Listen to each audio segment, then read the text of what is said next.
Okay. And then we'll have maybe 2 minutes for a question. Great, thanks. Well, thanks for the introduction, and also thank you very much to Rito and team for actually having us here. Thanks very much. So we're GOKONG, and what I'd like to just do is start off by a quick survey. How many of you are actually tracking your fitness on a daily basis? A show of hands. Awesome. So this is exactly the presentation you want to be for. That's my stuff. I have activity on the other side, and this is another great app which I would highly recommend you look at. But what's actually happening in our case, in most of us, is we are all of us very engaged. We have tools for our home, we have tools on our wrists, we have apps for food, we have all sorts of stuff that actually enables us to be a bit more fit. But if you actually look at how much money we end up spending on something like this, on average I imagine it's $1,000 here in Switzerland for a gym membership, a smartwatch, some equipment and some apps and so on and so forth. So what that really is that we've actually never been more engaged with fitness than we have ever been in the past. We're actually far fitter and we're actually spending more money and time on it. But the question is, what about financial fitness? How engaged are we with that? How much money are we spending? How much time, energy are we actually spending on our financial fitness? So if you actually think about this, how many of you actually just checked your e-banking balance or your credit card transactions just like in the last 10 minutes in the last day or a week? That should actually give you a sense of where we're at. We at GOKONG believe that, in fact, fitness is needed now. So, for instance, look around you, 1 in 10 of you actually is from a household which is, in fact, unable to meet their debt requirements. That's one aspect of the story. The other aspect is something that I'd like to show you here. It's a story that starts from the 1800s, and this is from a tool called Gapminder. I highly recommend you give it a look. The bubbles here represent countries or continents, and the size of the bubble represents the population. The x-axis is income, and the y-axis is life expectancy. And what you'll notice is there's going to be a bump around 1918. You all know why that is. But over time, you actually see as our incomes are rising, our life expectancy also goes up, which sort of fits naturally because we have more money. We are spending more money on infrastructure, on science, on scientists, on hospitals, and healthcare in general. And most importantly, we're actually spending a lot of money on ourselves. We're really trying to be as fit as possible. But because we actually have a high life expectancy, there's a problem that sort of crept up. The problem is that we are going to at some point, retire, and we're going to be in retirement for far longer than we have actually ever been. And what's actually important now is that we have to start thinking about financial fitness, because here are 2 pieces of graph which I think you should sort of have a look at.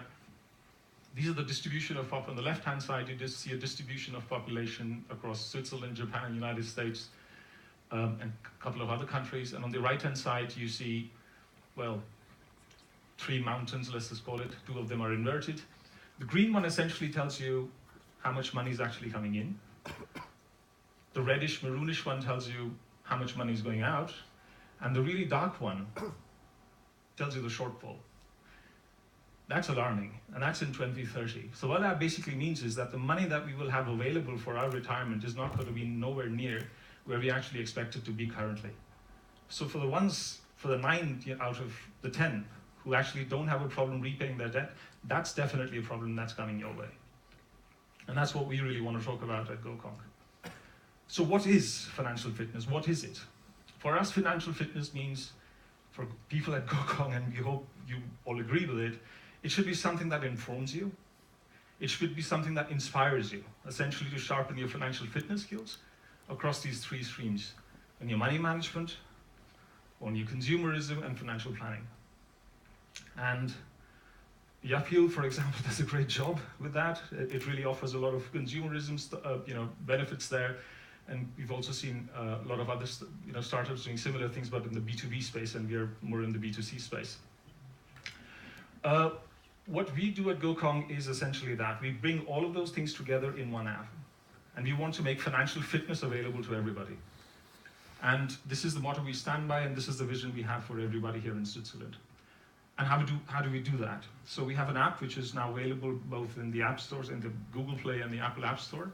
And what we do is we actually aggregate your financial institute, Credit Suisse, UBS, PostFinance, ZKB, Mobiliar, or any of those ones that you have. What's interesting and important is we're institution agnostic. you can put insurance data, credit card data, non-bankable assets. If you have a fancy car you'd like to take a picture, put it up there, go ahead. You could actually do all those things. Oh, okay. And essentially from there you can derive all sorts of insights for yourself and for your family. What's actually interesting in this particular one is something that I'd like to point out is there's a magical thing in here called budget. I think for most of you it'd be like, well, that's a silly conversation, but for a guy like myself, it's extremely hard to set a budget with my wife because she has a different bank account, but I'm the one who has to pay for it. So typically what actually happens is that I don't know till the end of the month how much overspending she's actually done. In this particular case, we share the same app, we share the same data, everything's aggregated in one place. And at the press of a button, it tells us a category of transactions or budgets across 50 different categories. And that's based on actual data from Swiss households. So there's a lot of fair bit of machine learning going on. And you can all try it on the app stores. It's available both on Android and the Apple Store. And that's it. That's some time left for a question. Sure. Thanks. Thank you, Rahul. I have a question. Now, could there be a correlation between financial fitness and body fitness? You do look like you're in great shape. Okay, thank you. No, I mean, I'm serious. Yeah, some of the most poorest people on the planet look actually quite thin as well. But yes, muscle mass does help. Yeah, there is a correlation for sure. Okay. Yeah. What are your next steps? And maybe people that you're looking for to partner up? Maybe they're sitting here. Yeah, so we are in conversations actually with quite a few of you already. And essentially what we want to do is we want to partner up with all of you, with banking institutions and insurance institutions in a way that it's very organic. Currently we're institution agnostic and that's great, but going forward I think what really would help if we would all integrate together. We're not here to replace the bank, we're certainly not here to be Yapeel or Neon or anything like that. We're simply just here to put all your data in one place so you can actually get a sense of what's going on. That's it. Okay, great. I have to see you after this presentation because I gained some weight. Okay, thank you, Rahul. Cheers. Pleasure. Thanks. Okay, we have our last